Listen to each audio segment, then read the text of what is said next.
Está con nosotros Mario Banfield, que está presentando Estallidos Argentinos. Esto va a ser el día de hoy en Solar de Mayo, a partir de las 20:30 horas. Y está acá en Santa Fe con la presentación de su libro. ¿Cómo andas, Mario? Bien, por suerte, muy bien. Bienvenido, Muy gracias por venir. Una alegría venir. Lo vas a estar presentando hoy en Solar de Mayo. Así es, a las 20:30. Interesante cuando uno lee el prólogo del libro y pudo pispear algo ya en algunas notas que has dado. Algunos relatos, quizá con algunos tintes de novela negra, ¿puede ser? Me gusta la idea. Son unos cuantos relatos en los cuales he querido hacer mucha crónica, o sea, apegarme mucho a los hechos. Yo en general soy un analista político, más bien veo tendencias y hago más ensayo que crónica, en promedio, salvo en algunas circunstancias. Esta vez quise hacer bastante crónica, entonces hay episodios que casi son así, es decir, por ejemplo, que casi son. El autor no debe decir cómo salieron, debe decir qué quiso hacer. Yo cuento la presidencia de Rodríguez Sá. Es un poco una comedia rápida en grotesco. Y claro. Trato. Hay muchos episodios, hay anécdotas, que es un momento de locura, de inconsecuencia, errores. Hay momentos que son cuasi policiales. La famosa toma de la comisaría 24 en La Boca, en la que participó Luis de Lía, claro. Eso, por ejemplo, ese hecho no está tan contado en sus aspectos internos. Entonces yo me dediqué mucho a investigarlo. Y ahí sí yo decía, tomándome el pelo a mí mismo y sin vanidad, decir, bueno, una especie de Rodolfo Walsh de primera B, Nacional B. Rodolfo Walsh de primera, que yo uno es lo que... Pero bueno... El ascenso, digo. Claro, viste, peleando el ascenso. Por ahí puedo entrar y después veo si me... Promoción y abajo. Sí, después veo si desciendo de nuevo. Promedio sin promedio. Pero en cualquier caso, haciendo investigación, que no es lo que hago habitualmente, pero bueno, hablando con los testigos, pensando qué pasó esa noche, dónde estuvo, qué riesgos hubo, cómo se comportó la policía. Esos hechos se conocen menos y forman parte de la narrativa. Es decir, en realidad los hechos tienen son pesados, por decirlo así, son hechos importantes. Costequi Santillán, por ejemplo, Costequi Santillán, Nahuel Maldonado, pero a la vez también algunos hay anécdotas que no solo distienden, sino que son súper explicativas y que, bueno, también me gusta contar. Todo eso quise poner, todo eso metí en la coctelera. Si después el cóctel da bien o no da bien, eso queda en manos de los lectores. Lo que ofrezco son 10 crónicas, más o menos 20 páginas cada uno, que aspiro que se puedan leer en un viaje largo, mediano de tren. Claro, digamos. claro. Y después, bueno, cada uno piensa lo que quiere, como siempre. Además está ideal para leerlo por partes también. También. Sí, una por día, si en 10 días lo terminás, tranquilo. Así muy es. tranquilo, muy tranquilo. Así es. Mario, algunos de los de las historias que aparecen en tu libro, lo charlábamos recién fuera del aire, decís que de alguna manera te obligaron a ir a distintos lugares, a investigar sobre hechos de público conocimiento y que vos como periodista también los has relatado, pero te da una visión distinta, ¿no? Estar en un lugar, conocer, en el caso de un crimen, por ejemplo, conocer el lugar, hablar con los vecinos, con la señora que estaba al lado, es una cuestión distinta, te da otro maneje. Totalmente. Hay una cuestión ahí referida a los hechos, hay también una cuestión referida a las perspectivas. Yo como periodista, estos son una parte, digamos, que determinó mi interés, que son hechos que yo cubrí con bastante intensidad. Claro. O sea, sí me interesaron en su momento, ni bien ocurrieron. Ahora, años después, cambian muchas cuestiones de perspectiva. La primera, o entre ellas, una de las que cambia es, bueno, el paso del tiempo. Vos estás contando un partido y comentaste los 10 primeros minutos, cortás y te la transmitís y decís como un comentario de un partido fuera en el primer tiempo. Lo vas contando. Después los hechos cobran, digamos, una conformación y en algún sentido se cierra. En el caso de la presidencia de Rodríguez Sá, el 2-1 a los represores, que en definitiva hubo reacciones, hubo otro fallo de corte, bueno, más o menos queda cerrado. Lo ves con otra perspectiva. Los protagonistas también. No es lo mismo hablar con un funcionario fiel de Fernando de Rúa en diciembre de 2001, en noviembre de 2001, que hablar ahora. Claro. Porque ahí el sujeto, aunque hablo de uno fiel, de uno que no, pero en ese momento estaba más condicionado, lo cuidaba un poco más a su presidente. Lo mismo con la gente de Duhalde, digamos, que defendían. Así, con el tiempo las perspectivas se matizan. Después se ha escrito mucho. Hay libros periodísticos que han abordado, tal vez no todo, no hay ninguno que haya abordado, por ejemplo, todos los episodios que yo abordé, bueno, que es una cosa fragmentaria, pero hay varios sobre algunos hechos en particular. Hay muchos trabajos de investigación en Argentina, hay grandes universidades, en particular las públicas, vale la pena decirlo, donde hacen investigaciones sobre hechos interesantes. CONICET, tan vapuleado por este gobierno, hay autores que han estudiado varios de estos casos. Inclusive el tratamiento periodístico, cómo se abordó tal tema, cómo no se abordó, cómo se cubrió la masacre de Costec y Santillán. Hay tesis, hay tesinas y todo. Yo también busqué mucho ese material y entonces me da totalmente otra perspectiva que es más amplia, por lo menos que la que tiene uno en el minuto al minuto. Claro, claro. Todos estos hechos están en su mayoría atravesados por una cuestión que tiene que ver con la reacción social.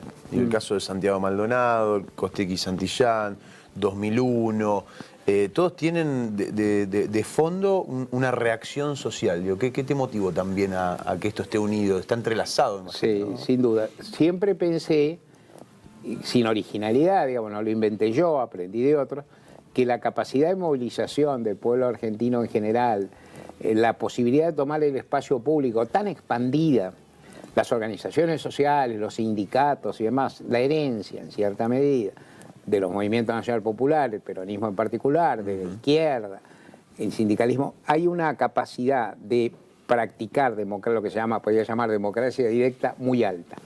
Y esto forma parte del sistema político y contra lo que se dice, y esto no me canso de señalarlo, contra lo que se dice, esa participación mejora el sistema democrático y aunque no parezca lo pacifiza. Porque en general la protesta en la Argentina, hablo por se puede proyectar más, pero hablo del periodo 83 hasta nuestros días y sin duda este siglo, la protesta en Argentina es no violenta, masiva y eficaz, y creativa, aparte, la cosa divertida. Pero es masiva y es eficaz, y no hay niveles de violencia significativos socialmente. Entonces, y disputa con distintos regímenes en distintos momentos, y aparte esa disputa es policlasista, porque en algún momento la protesta, tomar la calle era una cuestión de sectores populares, los piqueteros. Claro. Ahora, en particular, a partir de la emergencia de Juan Carlos Bloomberg en el espacio público y luego del conflicto con las patronales agropecuarias, el llamado conflicto del campo, los sectores patronales, los sectores que yo ubicaría como centro de derecha o de derecha argentina, han tenido mucha capacidad de movilización, los cacerolazos, muchísima capacidad de participación y ha adoptado metodologías muy parecidas al servicio de intereses o reivindicaciones muy distintas. Pero fíjate que Bloomberg 2004, movilizando miles de personas, termina con Néstor recibiéndolo a Bloomberg en la presidencia, ¿no? en la Casa Rosada, y además con el Congreso motorizando leyes de agravamiento de penas como si fuese la solución al problema de la delincuencia, ¿no? Sí, ese capítulo no lo trato en este libro, en buena medida porque lo traté en mi libro anterior, ¿no? ¿Quién es el tipo que supo?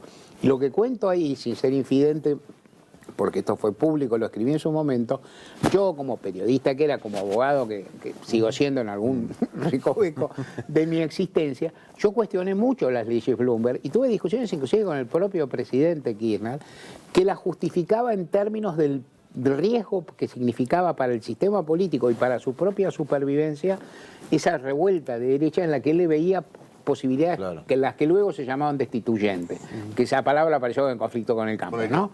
Pero él veía una posibilidad de riesgo ahí. Y entonces, yo inclusive tuve alguna discusión buena en dos sentidos. En el sentido que el presidente Kirchner era una persona abierta a discutir, por lo menos con algunos periodistas, no conmigo solo para nada, sino con muchos.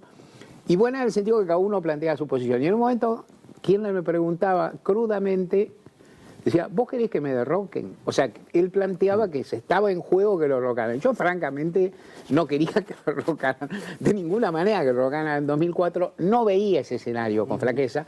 A veces uno piensa distinto a los estadistas, y en general los estadistas pecan bastante, digamos. No siempre uno es el dueño. Un poco de cada cosa. Sí, un poco de cada cosa. Uno tiene razón. En general, la figura de gobierno es un poco autoperseguida, o sea, ¿no? Es decir, es un poco... Pero en ese momento, y la conversación llegó a un punto en que yo también le planteé, y eso lo planteé más de alguna vez, me decía, vos que hubieras votado si hubiera sido el diputado, porque yo fui a la Cámara de Diputados, que no voy mucho, pero fui ese día a ver esa votación porque me conmovía mucho, tenía mucha bronca de que se votara eso, estaba muy en contra y a la vez quería ver qué pasaba. Y hablé con varios diputados del bloque kirchnerista, diputados que tenían una gigantesca trayectoria en materia de derechos humanos y que votaban a favor, algunos llorando en su despacho. Me consta, no digo el nombre, bueno, no importa. Pero algunos, y entonces yo le trasladé esto a Kirchner y en ese momento a Alberto Fernández, que era su jefe de gabinete, y Kirchner decía, ¿vos qué hubieras votado si hubiera sido diputado? Yo dije, yo en realidad no tengo, yo cuando escribo el diario no tengo que pensar que hubiera votado si hubiera sido diputado. Yo tengo que pensar qué hago si trabajo en Página 12, soy periodista, soy abogado y soy garantista. Después hubo episodios que uno supone que deben tener una enorme complejidad en sí mismos para investigarlos, pero que son muchas veces muy azarosos, hasta muy banales. Conversamos recién fuera de aire. ¿Cómo llega Víctor Reviglio a ser ministro de Salud de Rodríguez Sá? Cosa que desconocía Mario. Fue con la mujer, estaba en Buenos Aires. Víctor Reviglio había sido gobernador de Santa Fe. Adolfo Rodríguez Sá había sido gobernador de San Luis, habían sido contemporáneos en las gobernaciones. Logra entrar Reviglio al Congreso, donde se lo termina ungiendo a Rodríguez Sá presidente. Logra ir al despacho presidencial, lo encuentra totalmente solo a Rodríguez Sá. Rodríguez Sá ordena que se haga un decreto para nombrarlo a Reviglio, que lo estaba visitando con la mujer, ministro de Salud en ese momento. Argentina prendida fuego, Sí. no existía nada. El azar lo termina poniendo a Reviglio en ese lugar. No una compleja decisión por cierto, Reviglio es médico, no una compleja decisión de Rodríguez Sá en ese momento, a ver, busquemos un médico que haya trabajado la cuestión sanitarista para poder... No, El haber ido a visitar. llegó de casualidad Reviglio y así terminó Bernet canciller. Y así termina Liliana Gurdulich, secretaria de Ciencia y Técnica del gobierno de Adolfo Rodríguez Sá. Pero lo que vos decís, de todas formas, en ese caso, está el azar de la llegada de Reviglio, pero no el grado de desorden y falta de posibilidades organizativas que tenía la presidencia de Adolfo. Hay dos hechos que quedan en la memoria de toda la presidencia de Adolfo Rodríguez Sá. Los dos se transmitieron por televisión. Sí. Uno es su jura, en la que él decretó la suspensión del pago de la deuda externa, y otro es su renuncia. ¿Qué ocurrió? Chapadmalal. Sí, la renuncia en realidad luego fue en San Luis, él se escapó de Chapadmalal. Claro, se fue. O sea, las dos vos sabés que cuento una sola, pero las dos quedaron sin documentar. O sea, sin documentar formalmente, quiero decir, sin quedar con el documento, el asiento que tiene un acto de gobierno que tiene que asentarse en determinado lugar, se tiene que guardar un protocolo y tiene que publicarse en el boletín oficial. La suspensión del pago de la deuda externa, tan luego, Adolfo la decreta, y luego no la decreta, la enuncia, se produce toda la reacción que se produce, y en realidad empieza a ocurrir, ¿viste? De algún sentido. Pero nunca, del gobierno de él, no sale el decreto, lo cual se puede explicar, porque el gobierno duró mucho menos, duró un suspiro, menos de lo que él esperaba. Y como él dice, Adolfo dice siempre, él gobernó 7 días, vaya que no 7 años, 7 días, los cuales 4 fueron feriados. Entonces, digamos, era un gobierno muy cortito, digamos. O sea, que nunca se formalizó. Nunca se... Argentina formalizó romper con claro, la suspensión del pago de la deuda externa se anunció y no salió el decreto. ¿Cuándo llegaron los funcionarios? Nadie se dio cuenta tampoco, porque todo iba muy rápido. Cuando llegaron los funcionarios de Duhalde, empezaron a buscar el decreto. Estamos hablando de una época de un enorme desorden en la Argentina, pre-Google, pre-informática, digamos, en gran medida. Entonces el decreto había que buscarlo entre papelitos, digamos, ¿viste? Como buceamos los periodistas en los viejos archivos. Empezaron a buscar los funcionarios y no lo encontraban, a todo esto. Y mientras tanto los acreedores, y aparte un default, nunca es absoluto. Vos nunca dejás de pagar toda la deuda. Vos, por ejemplo, el Estado nunca deja de pagar todas las deudas. Por ejemplo, paga las deudas con los organismos internacionales, siempre. Por ejemplo, paga algunos créditos que están atados a prestaciones sociales. Por ejemplo, compra gasas, qué sé yo, ¿viste? Claro. Y hay cosas que no se suspenden. Entonces tiene que haber una cierta numeración, en todo caso tiene que estar. No estaba. Los funcionarios de Duhalde, cuando llegan, empiezan a buscar, y mientras tanto hablaban con los acreedores externos, con lo que querían cobrar, con los peces gordos del sistema económico, y los otros le pedían precisión. Entonces los funcionarios de Duhalde primero se dieron cuenta que no estaba el decreto.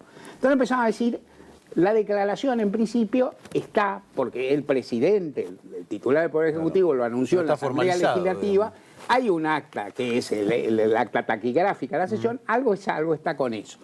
Pero era demasiado vaga. Y entonces tienen ellos que redactar una especie de decreto que no es retroactivo, que tampoco importa muchas veces es retroactivo, fue a los 10 días, ¿viste? Tampoco, claro, o sea, porque ahí, eso, dictan un decreto en el cual también empiezan a plantear unas cosas. Y una de las cosas que me contó uno de los funcionarios dualdistas en su momento es que entonces ahí ponen una palabra que ahora se está zarandeando de nuevo. Ellos no ponen ni default ni suspensión, ellos ponen reestructuración.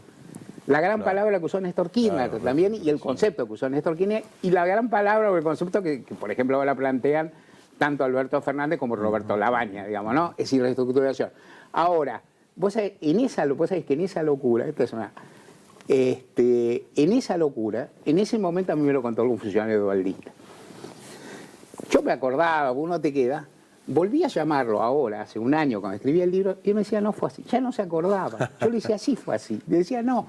Digo, ¿por qué no me lo podés? Viste, un caballero, una persona amabilísima, me ayudaba a laburar menos que gratis, ¿viste? Pero yo le decía, buscalo bien. Y él me decía, no, el que puede saber de esto no soy yo tanto como fulano, que era el que redactaba los decretos. Entonces digo, bueno, pero yo a fulano no lo conozco tanto como vos, me haces un gancho, le pido. Y el fulano sí se acordaba, y inclusive me lo recordó, entonces yo di con el decreto, y el decreto efectivamente lo que tiene es eso. Llegan y dicen reestructuración. ¿Por qué? Y porque default es muy brutal, y porque de reestructuración deja abierta la puerta de que vamos a ver que te pagamos o que no te pagamos, no hacemos una declaración tan tajante como hizo Adolfo. Todo esto siendo que Adolfo, un hombre que fue gobernador desde el 83, el tiempo que quiso, más o menos, en esta elección perdió, pero el tiempo que quiso, es un administrador muy prolijo. O sea, en general los sanluiseños son muy prolijos. O sea, no es un improvisado, pero es muy prolijo. Eso te da cuenta de esa locura en la cual que designar al ministro de Salud en medio de ese caos es plena historia que no conocía y que si tengo una segunda edición la voy a colar. Si aparece la última, Mario, si Estallidos Argentinos tiene una segunda, después una tercera y una cuarta. En 10 años estás presentando la cuarta. Tenés que elegir un hecho de la gestión de Mauricio Macri, termine o no termine, pero la primera gestión, en el caso de que pueda continuar, no lo sabemos, de Mauricio Macri. ¿Cuál elegirías? Obviamente con una perspectiva de más adelante, ¿no? Sí, es difícil pensar en perspectiva, por supuesto, porque es complicado. Yo te diría dos cosas. Primero, los asesinatos de Santiago Maldonado y Rafael Nahuel tranquilamente podrían ser un parte del legado de Mauricio Macri. En el mismo sentido, me parece que es todo lo ligado a la doctrina Chocobar, el criterio de cualquiera debe llevar un arma y todas las proyecciones que esa tuvo. Si no fuera eso, me da la impresión en este momento que sería el momento en que el macrismo toma la deuda con el Fondo Monetario, endeudando a la Argentina hasta el tuétano y volviendo en un rizo a los peores momentos de la historia nacional. Ya que lo tenemos a Mario. Contaste recién que hubo una fenomenal movilización ultra pacífica cuando fue el fallo de la Corte del 2x1, que ponía a los represores en la calle, o que habilitaba la posibilidad de que represores de la dictadura vuelvan a la calle. Ahí tuviste que hablar mucho con los cortesanos o con los relatores de los cortesanos o con la gente que circunda alrededor de los cortesanos. ¿Qué pasó? ¿Qué le pasó a Rosati? Porque es la clave del 2x1. Rosati, es difícil de entender qué le pasó a Rosati. Rosati es la clave, efectivamente, porque Rosenkrantz era un voto cantado. Rosenkrantz lo pusieron en la corte para que provocara eso. Es un aliado de Macri y fue a la corte para hacer eso. La doctora Jaito Nolasco, a mi ver, ahí arruinó, o por lo menos desbarrancó buena parte de su carrera judicial, que fue interesante y seria, pero tal vez ella había pactado seguir con después de haber cumplido 75 años y eso le influyó. El caso de Rosati, él lo explica técnicamente, largamente. Rosati es un jurista fundado, yo lo conozco bien de hace muchos años, lo traté cuando fue ministro, lo conozco largamente. Él asegura convencido que su posición es la correcta. En materia jurídica, por supuesto, hay muchas lecturas. Yo voy a tratar de explicarlo bien para no parecer petulante. Yo soy menos jurista que Rosati. Jurista es el que estudió el derecho. Yo fui abogado muchos años, trabajé. El que estudió, yo tengo menos formación jurídica práctica que el doctor Rosati. Pero a la vez yo consulto a juristas que pueden tener tanto más. O sea, ¿no? Es decir, si yo no hablo, no es que yo lea el fallo y después hablo por mí, sino que tengo la suerte de poder consultar. Y en mi libro, o sea, está discutida la posición en general de la Corte y de Rosati. Me parece que en la discusión pública la posición de Rosati quedó débil en proporción. Y yo tengo en mi texto un material muy particular, muy único, que es, yo le pedí una explicación, le pedí base para esto a Esteban Rigui, quien fuera Procurador General de la Nación, que es una eminencia del derecho penal en la Argentina y que por otra vuelta de la vida era tenía una intensa, era mi amigo, digamos, y mi referencia en esto, y a quien yo le pedía que me soplara, como pedimos los periodistas en tantos temas, que yo de derecho algo pesco, pero bueno, si me sopla mejor. Y el doctor Rigui escribió un texto fulminante sobre el caso Muiña, que era este fallo, explicando que el fallo era ilegal y contrario a todos los parámetros, no solo del derecho internacional, sino aún del derecho argentino, autóctono. Lo peculiar de ese texto es que formaba parte de un libro que Rigui pensaba publicar y que no pudo publicar porque falleció desdichadamente a principios de este año. Yo recibí el texto, lo puse en mi libro y después le iba a preguntar a Rigui de dónde lo había sacado. En definitiva, pobre murió y yo no lo puedo averiguar y lo tardé un poco. Ese texto, entre otros, para mi gusto, prueba que la posición del doctor Rosati, dicho con todo respeto, era inconsistente técnicamente. Él asegura, y él luego revirtió su voto, él asegura que la solución legal era la que se produjo.